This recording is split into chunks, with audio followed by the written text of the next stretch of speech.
In war, superior tactics are essential. Now, in case you have been thinking that you are so thankful that you have never had to deal with any of the dastardly winds I have been describing, I have bad news for you. The fact that you can't recognize the winds means you are already firmly in their control. The truth is, the Lord allows the winds to test every true believer, so that they have opportunity to prove their belief in the promise. So get over it. If you are a true believer, you have been, and are going to be, tested by the winds. And James tells us exactly how the Lord expects us to respond every time the winds come blowing in. I showed you this passage earlier, but get ready to look at it from an entirely different perspective. James chapter 1, verses 2 through 18, my standardized translation. Deem it all joy, my brothers, when you encounter various tests, knowing that the proving of your belief brings about perseverance. So let your perseverance have a complete work, so that you are complete and perfectly healthy, not lacking in any way. But if any of you lacks wisdom, he must request it from the living God, who gives to everyone generously and does not ridicule, and it will be given to him. But he must request it with belief, not doubting at all, for the one who doubts is analogous to a sea billow, that is being driven by the wind, and tossed about. For that man must not suppose that he will receive anything from his majesty. A double-minded man is fickle in all his ways. But let the brother who is humble boast about what he has on high, and then the one who is wealthy about his humble state, because he will pass away like a flower of grass. For the sun has risen along with the oppressive heat and has shriveled up the grass, and its flower has fallen away from it, and the beauty of its presence has been done away with. So also the one who is wealthy will fade away during his journeys. A man who continues on under testing is fortunate, because one who has come to be approved will receive the crown of the life that was promised to those who love him. Let no one who is being tested say that I am being tested by God. For the living God is not tested by awful things, so he does not test anybody. But everyone who is being drawn out and enticed is being tested by his own selfish desire. Then, after the selfish desire takes hold of him, it gives birth to sin. Then, when the sin has been accomplished, it brings forth death. Do not be led astray, my beloved brothers. Every good thing given and every complete thing offered is from up above, coming down from the Father of the lights, with whom there is not variation or casting of a shadow by turning. When he decided, he brought us forth by a word of truth so that we would be some of the first fruits of his creatures. James talks about doubting first in verses 6 through 8. Then he talks about countering the positive and negative emotions the winds blow at us. Verse 9. He will get around to talking about wanting in chapter 4, so just wait for it. Oh, forget it. Why make you wait? Here it is. James chapter 4, verses 1 through 3, my standardized translation. Where do wars come from? And where do the quarrels among you come from? Are they not from here? From the pleasures that are serving as soldiers in your members? You desire and do not have. You murder and eagerly seek what you desire, and you cannot gain possession of it. You quarrel and wage war. You do not have because you do not request. You request and do not receive, because you request something awful, so that you may spend it on your pleasures. James is talking about the very thing I have been explaining. His point is, if you are busy listening to the suggestions that the winds blow through your mind, you will be so preoccupied with all the wants they are blowing, that the wind we call the Holy Spirit won't be able to get his word in edgewise. So he goes on to warn us of the danger we face. If we do not control the doubts and wants those winds seek to instill in us. James chapter 4, verses 4 through 10, my standardized translation. Adulteresses. Are you not aware that your friendship with the world is hostility toward the living God? Therefore, whoever it may be who is determined to be a friend of the world, appoints himself as an enemy of the living God. Or do you assume that the writing says without content, he yearns with envy for the Spirit that he caused to reside in us? But he is going to grant a more tremendous favor. Wherefore he says, the living God is preparing himself to fight those who are arrogant, but he is going to grant a favor to those who are humble. Therefore, be submissive to the living God, but withstand the false accuser and he will flee from you. Draw near to the living God, and he will draw near to you. You sinners, cleanse your hands, and you double-minded, purify your hearts. Be miserable, and mourn and weep. Let your laughter be turned around into mourning and your joy into dejection. Humble yourselves before his majesty, and he will elevate you. When James says, you sinners, cleanse your hands, and you double-minded, purify your hearts, he is referring to the results that stem from wants and doubts. Sin results from allowing wants to remain, and contamination of the truth results from allowing doubts to remain. So, if you intend to inherit what was promised, you are going to have to get rid of those two things completely. Nobody can do it for you, so you should probably start immediately. Now that I have told you how to recognize the forces of Satan, and how, and where, they are going to attack you, I need to explain the tactics you can use to triumph over them. Since the Apostle Paul has already listed both the defensive and offensive weapons you can use, I am going to once again remind you of what he said. Ephesians chapter 6, verses 10 through 17, my standardized translation. From now on, be empowered by his majesty, and by the power of his might. Slip on all of the living God's armor, so that you can stand against the tactics of the false accuser, because the struggle we have is not against flesh and blood, but against the rulers, against the authorities, against the world rulers of this nether darkness, against the spiritual aspects of the evil intention in the beings in heaven. For this reason, take up all of the living God's armor, so that you can withstand them on the day that is nasty, and stand, after bringing everything about. Stand therefore, after girding yourself about your loins with truth, and after slipping on the breastplate of the declaration of not guilty, and after binding sandals on your feet by a preparation of the word of the gospel of his peace, at all times taking up the full body shield of the belief with which you will be able to extinguish all the burning arrows of the one who is nasty. Also, accept the helmet of your salvation and the sword of the Spirit, which is any comment made by God. In case you forgot, here is a summary of the 5 pieces of military hardware Paul said you can use to overcome the winds. 1. The truth. 2. A declaration of not guilty. 3. The word of the gospel. 4. Belief. 5. Any comment made by God. That is in fact the only equipment you need, but if you don't know how to use it, that equipment isn't going to do you all that much good. So I am going to tell you what you need to know in that regard. It takes 4 things on your part to stop the winds at the door. 1. A firm belief in the truth of the teaching. 2.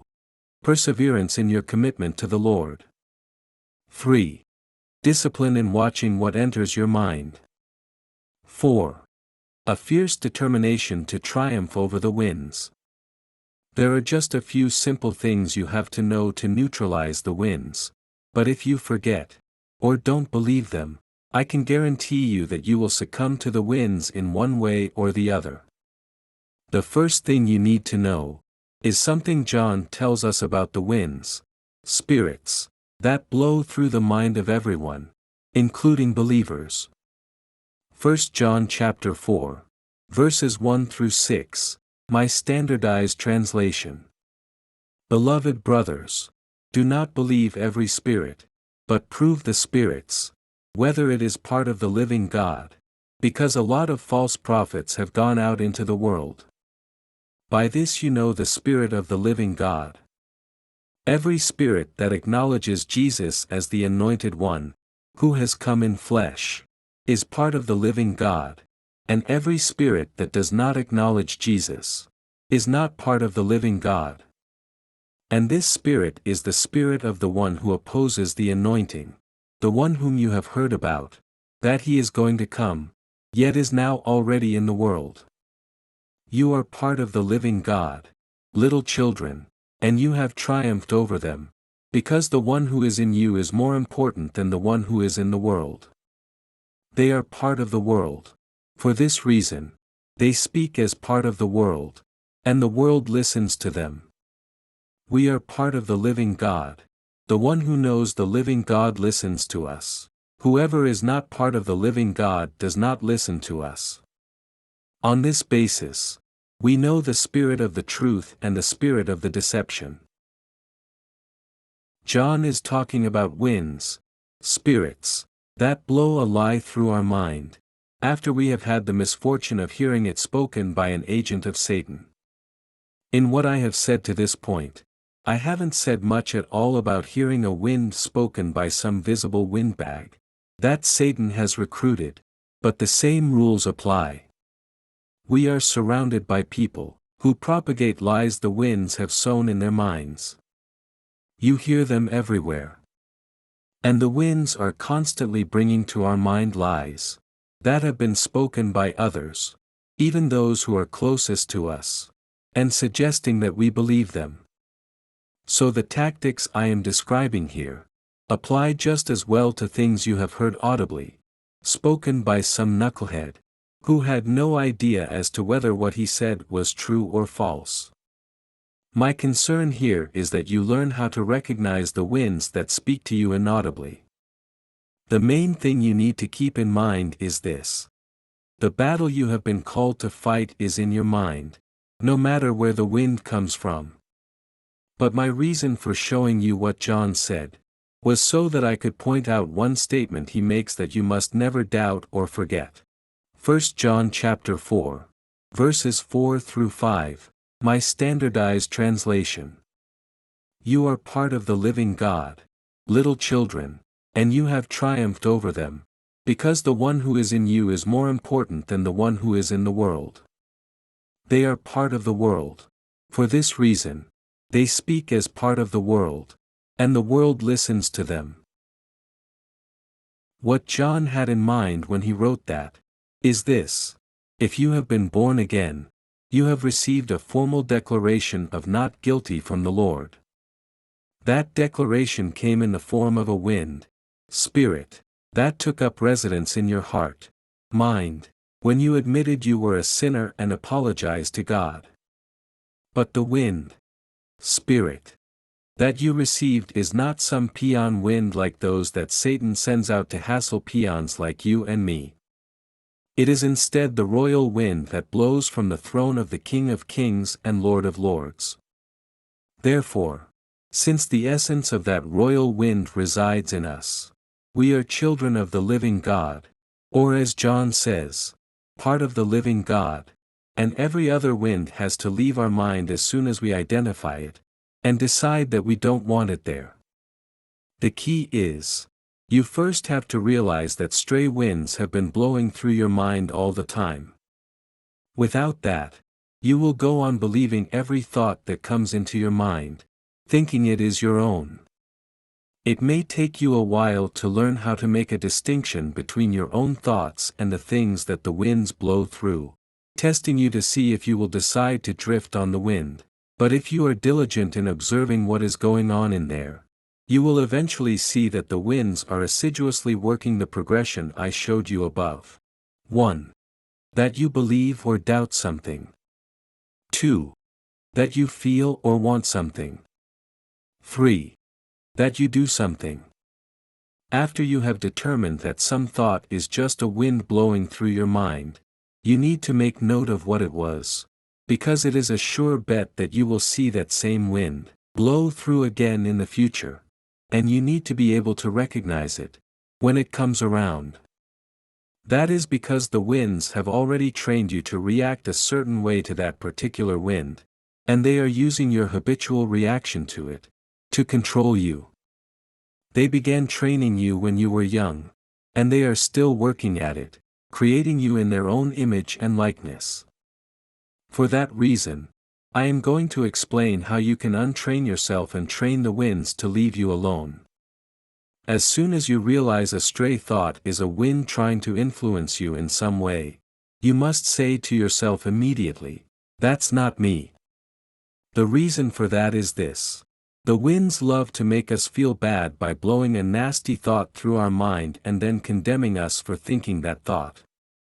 Therefore, you don't have to feel guilty for every nasty thing that finds its way into your mind. If you can identify it as a stray wind, you have no reason to feel guilty, but you do have to reject it as soon as it comes in. You can rely on what Paul said about that. Romans chapter 8. Verses 1 through 11, my standardized translation. So then, there is not now any verdict of guilty on those who are in the Anointed One, Jesus.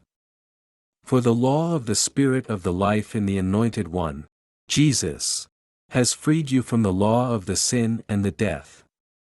For the inability of the law was because it was weak via the flesh. The living God, after sending his own Son in a likeness of sinful flesh and for sin, condemned the sin in the flesh, so that the requirement of the law could be fulfilled in us, those who are not walking in agreement with flesh but in agreement with Spirit. For those who are in agreement with flesh have their minds set on the things of the flesh, but those who are in agreement with Spirit, the things of the Spirit.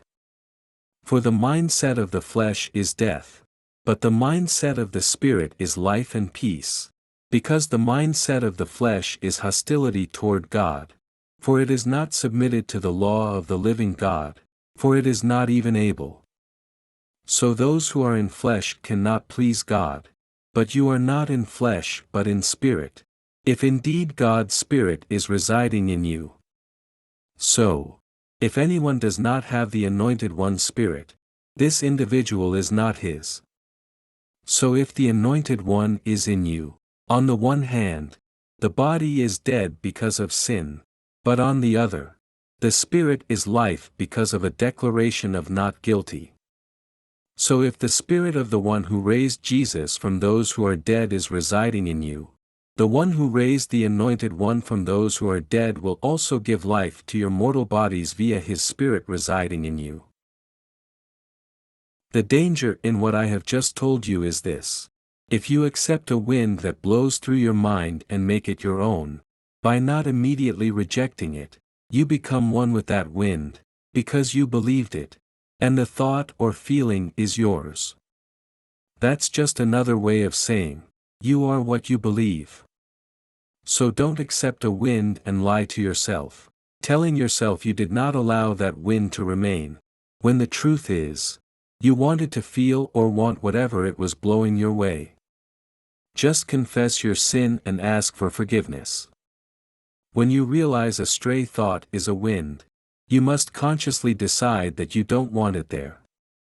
Once you decide that you don't want the wind in your mind, it has to leave, immediately. Does that mean it will leave immediately? Of course not. What do you expect from a liar? Instead of leaving, it will immediately lie to you. That is, it will tell you it won't leave and you can't make it leave. You know, it will pull the petulant teenager routine. I'm not going to do what you say, and you can't make me. But that's just bluster. So don't believe it. The wind has to leave. It has no choice, provided you firmly believe the truth in that regard. If you don't believe that the wind that you find repugnant has to leave, it will hang around a while and probably bring in a few of its friends to pester you. If you believe the winds have to leave as soon as you decide to boot them out, they will leave, not because they want to, but because they are cowards and cannot face the truth that you have chosen to believe. Even if, God forbid, Satan himself happened to show up, he would be compelled to leave as soon as you decide he has to leave. I didn't say that. The Apostle Peter did. 1 Peter chapter 5, verses 6 through 9, my standardized translation. Therefore, humble yourselves under the strong hand of the living God, so that in time, he may elevate you, tossing all your concern on him, because he is concerned about you. Be sober. Stay awake. Your plaintiff is a false accuser. He walks around like a growling lion, looking for someone to swallow up. Withstand him, solid in your belief, aware that the same purposes of your sufferings are being accomplished in your brotherhood, by the world. In that passage, Peter is talking about the same mental battle that I have been explaining here. So trust me, the winds that blow through the minds of everyone down here cannot stay in the mind of a true believer, unless that believer has doubts as to whether they must leave immediately or wants to dwell on them. But don't deceive yourself. They will fight like the devil to stay in your mind if you have any doubt that they must leave immediately. That was a rather clever use of that idiom, wasn't it? And everything the winds tell you, in an effort to stay in your mind, will be a lie. Trust me, they can come up with some real doozies, extraordinary whoppers. And you are a fool if you choose to believe them. The mere mention of doubt brings up the issue of once again. If you are being troubled by winds that you can't get rid of easily, that is most likely because you doubt, or want something other than the truth. It doesn't matter how small the doubt or want is, the winds are going to batter you incessantly until you give it up. That is the reason you are being tested, so that you give up all your doubts and wants. Nobody but you can determine what you doubt or want, so you have to do that yourself. But if you can't determine what it is, that is only because you aren't listening to the wind that blows from the very throne of God. That wind has been convicting you, but you haven't been responding to it. So get on with it. If you ever intend to triumph over the winds, you are going to have to give up all doubt, as well as everything you want down here. You can only do that by focusing on your knowledge of the promise of eternal life in the hereafter. Just saying.